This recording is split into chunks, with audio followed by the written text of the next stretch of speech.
میں تو بات کہوں گا آپ کو اچھی لگے یا بری، ہماری آبادی کے 85% کا اسلام سے عملاً کوئی تعلق نہیں،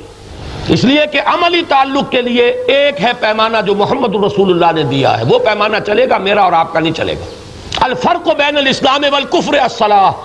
آپ کی آبادی کے کتنے فیصد لوگ نماز پنجگانہ کے پابند ہیں؟ اب اس میں عوام کو بھی لیں، خواص کو بھی لیں، اور گلبرگ والوں کو بھی لیں، اور ماڈل ٹاؤن والوں کو بھی لیں،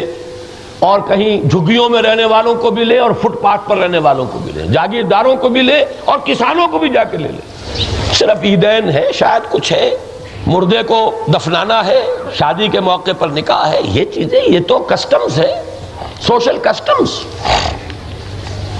دین کے ساتھ تعلق کے لیے تو اصل یارڈ سٹک نماز پنجگانہ۔ ذرا اندر آئیے، 15% ہوں گے وہ لوگ جو نماز کے پابند، ان میں سے 8% لوگ وہ ہیں ان کا تصور مذہب، تصور اسلام محدود بھی ہے، مس شدہ بھی ہے، limited as well as perverted. Limited بئی معنی کہ نماز روزے سے آگے انہیں دین سے سروکار نہیں، پرورٹڈ اس معنی میں کہ بلیک مارکیٹنگ بھی ہوگی اور سودی کاروبار بھی ہوگا،